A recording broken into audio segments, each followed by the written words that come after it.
The metals made a sound when she set them on the glass counter, a small, hollow clink, like something irreplaceable being put down for the last time.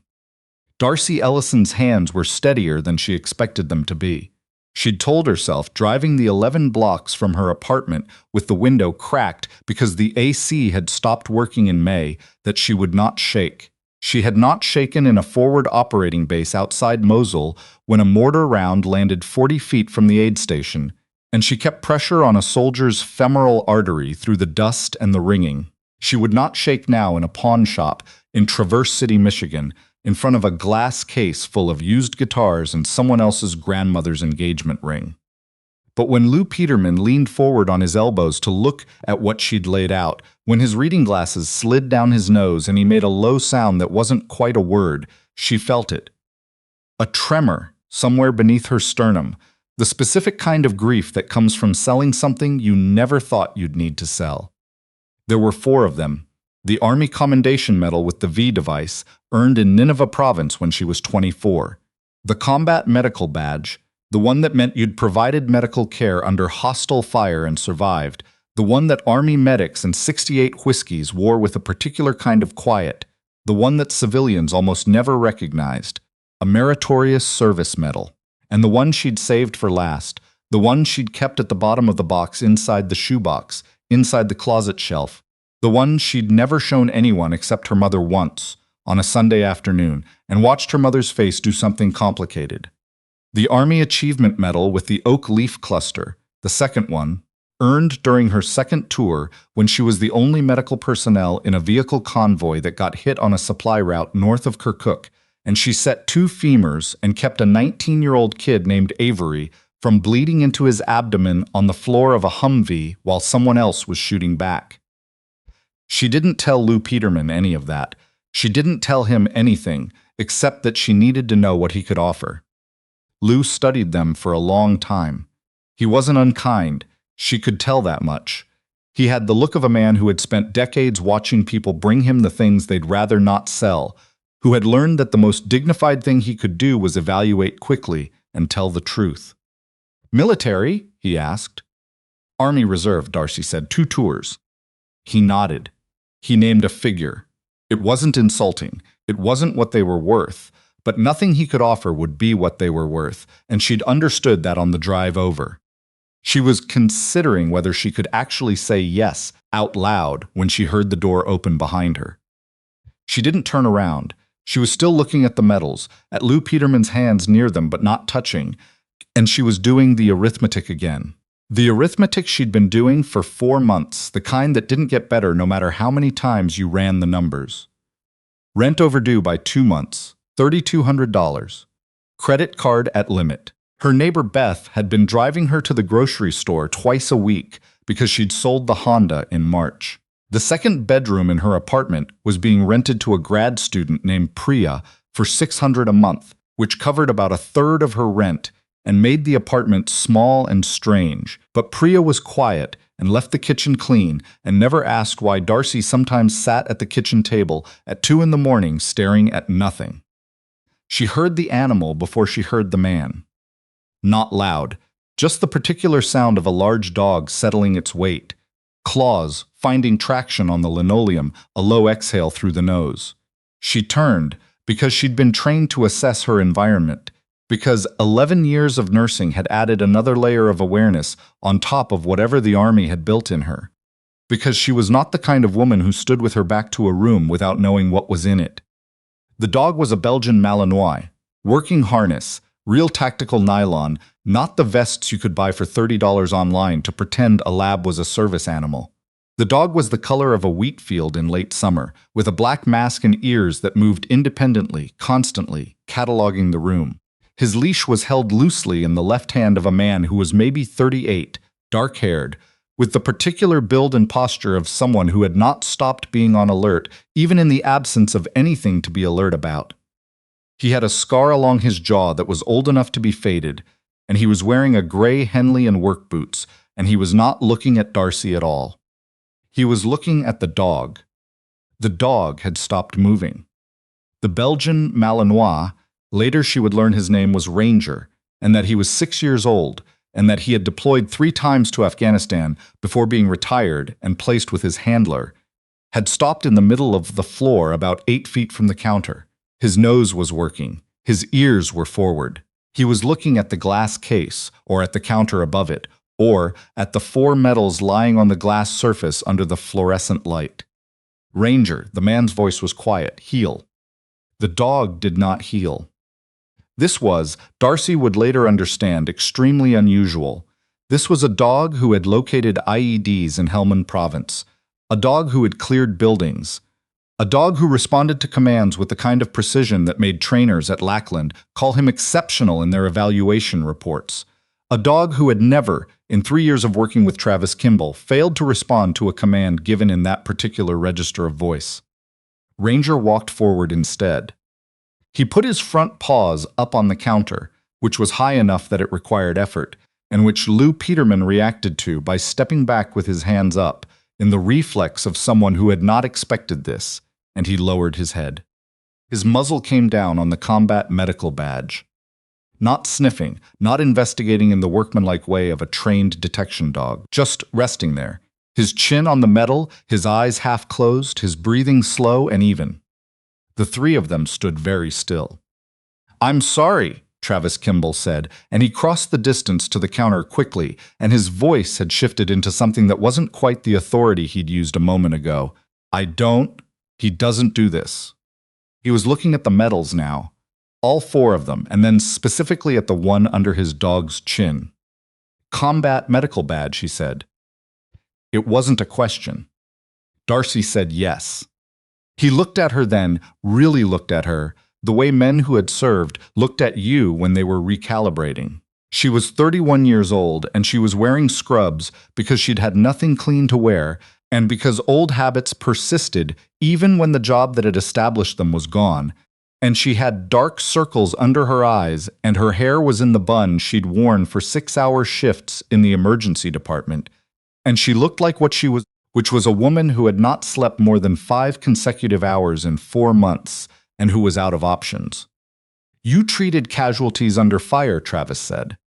"Twice," Darcy said. "The second time I was the only medical personnel present." He was quiet for a moment. "Why are you selling these?"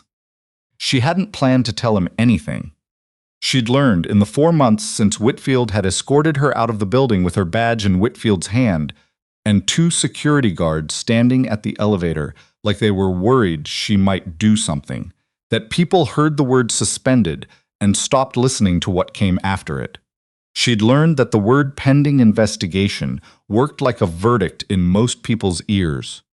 She'd learned that the hospital's communications department was very good at their job, and that the statement they'd released, something about reviewing a billing compliance matter, had been worded precisely to imply wrongdoing without technically alleging it, which meant her lawyer had nothing specific to sue over yet.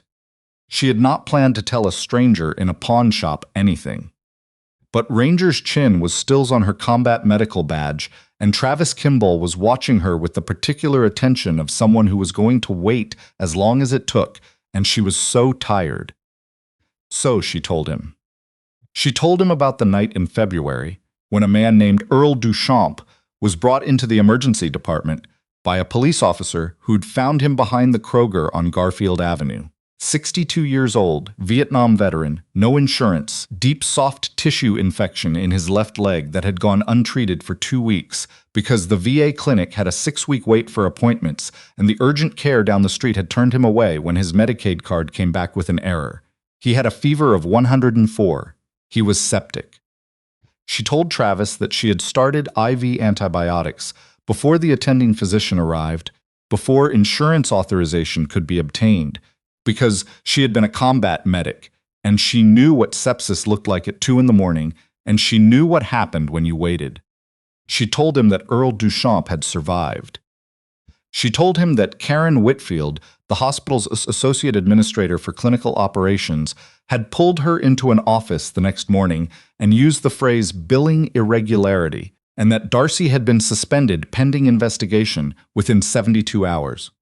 She told him, and this was the part she had not told most people, the part she had told only her lawyer and Beth, and her mother in a phone call that had ended with her mother crying in a way she hadn't heard since the notification that Darcy's reserve unit had been activated, that 2 weeks before the Earl Duchamp incident, she had submitted a formal internal complaint to hospital administration documenting unsafe nurse-to-patient ratios in the emergency department, that she had included dates and numbers, that she had named Karen Whitfield's department as the source of the staffing model that was producing those ratios, that she had CC'd the Michigan Department of Licensing and Regulatory Affairs on the submission. The billing investigation started 12 days after I filed that complaint, Darcy said. Her voice was level. She had practiced keeping it level. Travis Kimball said nothing for a long moment. Then he said, "Do you have documentation?" She had a binder. She had always been the kind of nurse who kept a binder. 2 tours with the Army Reserve will do that to you. When everything around you is chaos, you hold on to your paperwork with both hands, because paperwork is the only thing that tells the story after the chaos is over. She had the complaint. She had the CC confirmation from Laura. She had the timestamps. She had Earl Duchamp's intake record, which she had requested under her right to access as a named party in the billing investigation, and which she had received with several items redacted. And she had photographed the redacted items and sent them to her lawyer, who had said the redaction pattern was interesting. She had 3 other nurses who would speak to her quietly, not on the record yet, who had seen what she'd seen, who were still employed and therefore afraid. What she did not have was money. She had not been paid since February. Her suspension was without pay, pending investigation, which had been ongoing for 4 months with no resolution date given. The investigation, she had come to understand, was not actually proceeding toward a conclusion. It was being managed. Travis Kimball took his phone out of his pocket. She told him he didn't have to do anything, that she didn't expect anything, that she'd simply answered his question. He looked at her with the expression of a man who had heard that kind of thing before and who did not find it persuasive. "I'm going to call someone," he said. "Her name is Dr. Anita Frazier. She runs the Great Lakes Veterans Advocacy Network out of Grand Rapids. She has a staff attorney. Before you tell me you're fine, I want you to know that I spent 14 months at Walter Reed watching people like you take care of people like me, and I know what this badge means, and I know what it cost, and I'm asking you to let me make one phone call." Ranger had not moved. His chin was still on the metal. Darcy looked at the dog. She looked at the 4 medals on the counter. She looked at Travis Kimball, who had the scar and the posture and the dog, and who was watching her with the specific patience of someone who understood what it meant to hold a position when everything in you wanted to move. "Make the call," she said. Anita Frazier arrived at Darcy's apartment the following Thursday with a staff attorney named Deborah Chun, a legal pad, and the energy of a woman who had been waiting for a case like this. Deborah Chun had 17 years of healthcare employment law. She had represented nurses, respiratory therapists, a pharmacist, and once a hospital chaplain who had been terminated for documenting a patient's verbal abuse by an attending physician. She had, in those 17 years, developed a particular interest in what she called preemptive retaliation, the practice of initiating a disciplinary action against an employee who has filed or is about to file a complaint timed carefully enough to appear unrelated. She spent 2 hours with Darcy's binder. At the end of the 2 hours, she said the 12-day gap is going to be very hard for them to explain. She said that the pattern of redaction in Earl Duchamp's intake record suggested someone had removed documentation that would establish the billing authorization timeline. Specifically, evidence that standard practice in the department was to begin treatment and complete authorization retroactively, which was legal and common, and which made the framing of Darcy's actions as irregularity facially absurd. She said she wanted to speak to the other nurses. She said she also wanted to speak to Earl Duchamp if he was willing. Earl Duchamp was willing. He was living, as of June, in a transitional housing facility in Muskegon. His leg had healed. He walked with a cane, not from the infection, which had been caught in time, but from a piece of shrapnel he'd carried in his left knee since 1971 that he'd never had properly addressed because there had always been something more urgent to attend to. He was 62 years old, and he had been attending a weekly group for Vietnam veterans at the facility, and he had a daughter in Wisconsin who called every Sunday, and he had strong opinions about the designated hitter rule.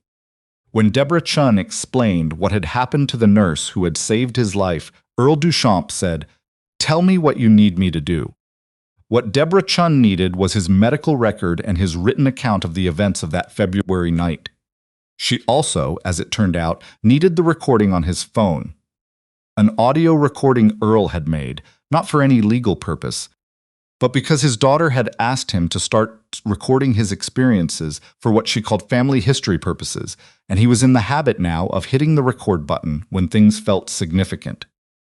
Earl Duchamp had hit the record button in the emergency department bay while waiting for a physician, because he was a man who had learned in Vietnam that significant moments arrived without announcement, and you either documented them or you didn't. The recording was 43 minutes long. It contained the ambient sounds of an emergency department at 2:14 a.m., monitors, voices, a rolling cart, the specific quality of fluorescent light that you can somehow hear. It contained Darcy Ellison's voice, calm and precise, explaining what she was doing and why as she placed the IV line. It contained the voice of the attending physician, Dr. Willard Park, arriving 11 minutes later and saying, and these were his exact words, "Good call, Ellison." Another hour and we'd be looking at organ failure. It did not contain anything resembling billing irregularity. Deborah Chun listened to the recording twice. Then she sent a demand letter to Mercy General Hospital's legal department, Karen Whitfield's supervisor, the Michigan Department of Health and Human Services, and Laura. She CC'd the state medical board. She CC'd 3 journalists, one of whom covered healthcare for the Detroit Free Press. The hospital's legal department responded in 6 days. Then things moved quickly, the way things move quickly when an institution decides that the cost of fighting is higher than the cost of settling, but when the exposure is large enough that settling also carries risk. Darcy's attorney had seen this pattern before. She had a name for the phase, the window. The window lasted between 10 days and 3 weeks, in her experience. If you pushed hard enough during the window, you got most of what you wanted. If you hesitated, the window closed. Deborah Chun did not hesitate. The 3 nurses who had been speaking to Darcy quietly, not on the record, were interviewed by a representative of the state regulatory agency. 2 of them submitted formal written statements. The 3rd did not, but signed a supporting declaration that she'd witnessed what she'd witnessed. Their names would be protected for now. Karen Whitfield was placed on administrative leave on a Tuesday. The hospital's internal announcement cited an ongoing review of departmental processes, which was the institutional equivalent of saying nothing, but the people who worked there knew what it meant. Earl Duchamp gave an interview to the Detroit Free Press.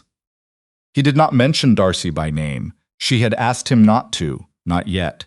But he talked about what it meant to come home from a war and spend 50 years fighting for healthcare that should have been waiting for him. And he talked about the nurse who had started the IV before anyone had asked her to, who had held his hand while his fever crested 104, who had been the only person in that building that night, who had not made him feel like a problem to be managed.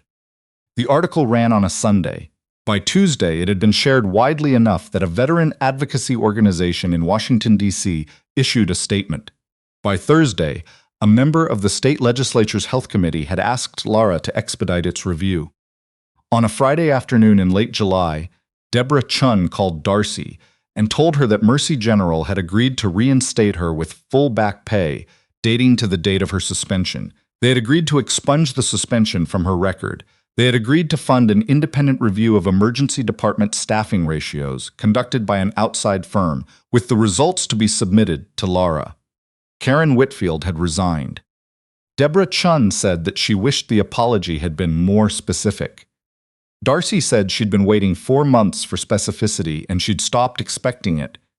But she knew what had happened, and so did the people who mattered, and that would have to be enough.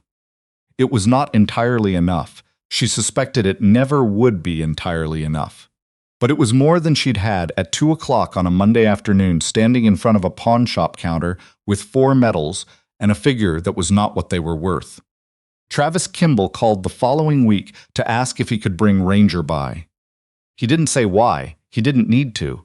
She had come to understand, in the months since the pawn shop, that Travis was not a man who explained his intentions in advance. He was a man who showed up. She had come to find this quality, which would have irritated her in most people, oddly stabilizing in him, the way a certain kind of steady pressure can be stabilizing, the way holding compression on a wound keeps things intact until the real help arrives.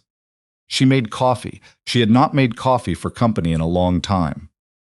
Ranger came in and walked the perimeter of the apartment with his nose working, the professional sweep of a dog who does not assume that a space is safe until he has confirmed it personally, and then he sat down next to Darcy's chair and put his head in her lap with the particular certainty of an animal who has decided that something is his responsibility.